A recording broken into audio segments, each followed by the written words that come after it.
জাদুকর ও নাগিনের লড়াই। বহু বছর আগের কথা। চন্দ্রপুর নামের এক গ্রাম ছিল। সেই গ্রামে এক বিশাল জঙ্গল ছিল। সেই জঙ্গলেই দিশা আর মালা নামের দুই নাগিন বোন থাকত। তারা দুজন দেখতে বেশ সুন্দরী ছিল আর একে অপরের মধ্যে বেশ মিলমিশ ছিল তাদের। দিশা একটু অন্যরকম ছিল। ও সব সময় মানুষের রূপ ধারণ করে মানুষের মাঝে চলাফেরা করতে খুব ভালোবাসতো, কিন্তু তার বোন মালা সেটা পছন্দ করত না। একদিন দিশা মানুষের রূপ ধারণ করে এক নদীর কিনারে বসেছিল। সেখানে সুজন নামের এক ছেলে দিশার কাছে আসে। আপনি এই নদীর কিনারে একা একা বসে আছেন কেন? আপনার কি মন খারাপ? আমার মন খারাপ নাকি ভালো সেটা জেনে আপনি কি করবেন? আর আপনি কে এমন ভাবে আমার সাথে কথা বলছেন যেন আমাকে চেনেন? না, চিনি না, তবে মানুষ হয়ে কি মানুষের সাথে কথা বলতে পারি না? এতটুকু অধিকার তো আছে নাকি? হ্যাঁ, তা পারেন, কিন্তু হঠাৎ করে আমাকে এভাবে জিজ্ঞেস করছেন যে, তাই একটু অন্যরকম মনে হলো। না, তেমন কিছু না। আপনাকে একা এভাবে বসে থাকতে দেখে আমার কেমন যেন একটু চিন্তা হলো, তাই ভাবলাম আপনাকে এসে জিজ্ঞেস করি কিছু হয়েছে কিনা। না, আমি প্রায়ই এখানে আসি আর বসে থাকি। এখানে এসে সময় কাটাতে আমার বেশ ভালোই লাগে। ও আচ্ছা, আপনি তাহলে এখানে এসেই সময় কাটান? এটা জেনে তো ভালোই লাগলো। আমিও আসবো মাঝে মাঝে আপনার সাথে সময় কাটাতে। আমারও তো কেউ নেই এই দুনিয়াতে। কেউ নেই মানে? আপনার কি বাবা মা নেই? তারা কোথায়? মা বাবা, তারা তো কবেই আমাকে অনাথ করে চলে গিয়েছে। আমি একা মানুষ, আমার এই পৃথিবীতে কেউ নেই। সুজনের মুখে এই কথা শুনে দিশার খুব খারাপ লাগলো। তাই দিশা ভাবলো যে ছেলেটার সাথে কথা বললে হয়তো ছেলেটার একটু ভালো লাগবে। এভাবেই প্রতিদিন সুজন দিশার সাথে দেখা করতে এই নদীর কিনারে আসতো। আর এভাবে চলতে চলতে একে অপরের খুব ভালো বন্ধু হয়ে যায়। একদিন সুজন দিশাকে বলল, দিশা, আমি তোমাকে একটা কথা বলতে চাই। জানি না তুমি আমার কথাটা কিভাবে নেবে, কিন্তু আমি ওই কথাটা না বলে আর থাকতে পারছি না। কি বলবে বলো? আর আমরা তো বন্ধুর মতোই, এত ভয় পাচ্ছ কেন? আমরা তো একে অপরের যে কোনো কথাই নির্দ্বিধায় বলতে পারি। তাই আর দেরি না করে বলে ফেলো, কি বলবে?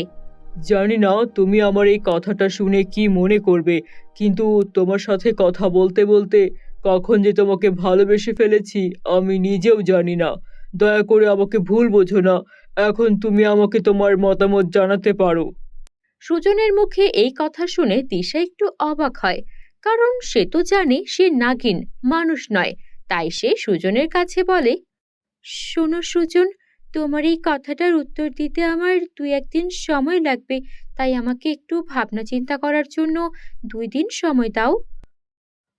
যত সময় লাগে তোমার, তুমি নিতে পারো, কিন্তু উত্তরটা আমি হ্যাঁ শুনলেই খুশি হব। এরপর দিশা সেখান থেকে চলে আসে আর 2 দিন পর্যন্ত অনেক ভাবনা চিন্তা করে। তারপর সে তার বোনকে বলতেও সাহস পাচ্ছিল না, কারণ তার বোন আগেই তাকে নিষেধ করেছিল মানুষের সাথে মেলামেশা করতে। 2 দিন পর দিশা আবার সুজনের সাথে দেখা করে, তাকে জানানোর জন্য চায় যে সে কি চায়। তারা দুজন দুজনের সাথে কথা বলছিল। এমন সময় দিশার বোন মালা সেখানে এসে পড়ে আর দিশাকে মানুষের সাথে কথা বলতে দেখে অনেক বেশি রেগে যায়। কিন্তু মানুষের সামনে মালা দিশাকে কিছুই বলে না, চুপচাপ সেখান থেকে চলে যায়। এদিকে দিশা সুজনকে কোনো কিছু না জানিয়ে তার প্রস্তাবে রাজি হয়ে যায়। এভাবে দুজন দুজনকে ভালোবেসে ফেলে। ওই দিন দিশা তাদের গুহায় যাওয়ার পর মালা তাকে বলে, দিশা, আমি তোকে কতবার নিষেধ করেছি মানুষের সাথে মেলামেশা করিস না, কিন্তু তোকে আমি আজকেও দেখলাম একটা ছেলের সাথে কথা বলছিলি। এটা কি ঠিক বল? তোর এই কাজটা আমাদের জীবনের জন্য কতটা ক্ষতিকর হতে পারে তুই কি এটা জানিস? অত কিছু আমি বুঝি না আপু। এরকম ভাবে নাগিন হয়ে বেঁচে থাকতে আমার আর ভালো লাগে না। আমাদের কোনো সঙ্গী নেই, সারাদিন একা একা থাকতে হয়। এটা কোনো জীবন হলো নাকি? সঙ্গী নেই মানে কি? আমি তো আছি, আমি তো তোর পাশে সব সময় আছি। তোর যা লাগবে তুই আমাকে বল, আমি তোকে এনে দেব। না আপু, তুমি আমাকে কিছুই দিতে পারবে না। আমি যা চাই তা একমাত্র আমাকে মানুষেরাই দিতে পারবে। আমি মানুষের সাথে মিশতে ভালোবাসি। তাদের সাথে কথা বললে আমার মন থেকে শান্তি অনুভব হয়। আর আমি এটা কখনোই হারাতে চাই না। তাই আমাকে আর কিছু বলো না। দিশা মালার একটা কথাও শুনল না। সে তার মতো সুজনের সাথে প্রতিদিন দেখা করে আর তার দিন কাটায়। একদিন সুজন দিশাকে বলল, অনেক দিন তো হলো আমরা একে অপরকে চিনেছি, বুঝেছি, ভালোবেসেছি। এখন আমি তোমাকে বিয়ে করতে চাই। তুমি কি আমাকে বিয়ে করবে? হ্যাঁ, কেন নয়? এটা তো আমার, এতে কোনো আপত্তি নেই। কিন্তু আমি তোমার কাছে প্রথম থেকে একটা জিনিস লুকিয়ে এসেছি। জানি না তুমি আমার এই সত্যিটা জানার পর আমাকে বিয়ে করবে কিনা, কিন্তু সত্যিটা জানিয়ে আমি সামনে এগিয়ে যেতে চাই। কি সত্যি আমাকে বলো, তুমি এখনই বলো। আর তুমি আমাকে যাই বলো না কেন, আমার এতে কোনো আপত্তি নেই, এটা আমি বলে দিলাম। তবুও তুমি যখন বলতেই চাও তাহলে বলো, কি বলবে? আসলে আমি কোনো মানুষ নই, আমি হলাম নাগিন।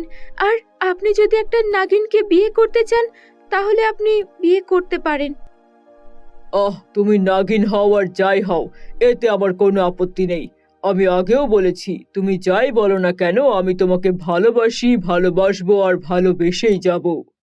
আচ্ছা, তাহলে চলো, আমার আবুর কাছে চলো। আমার আবুকে তোমাকেই মানাতে হবে। আমার আবু ছাড়া তো আমার দুনিয়াতে আর কেউ নেই।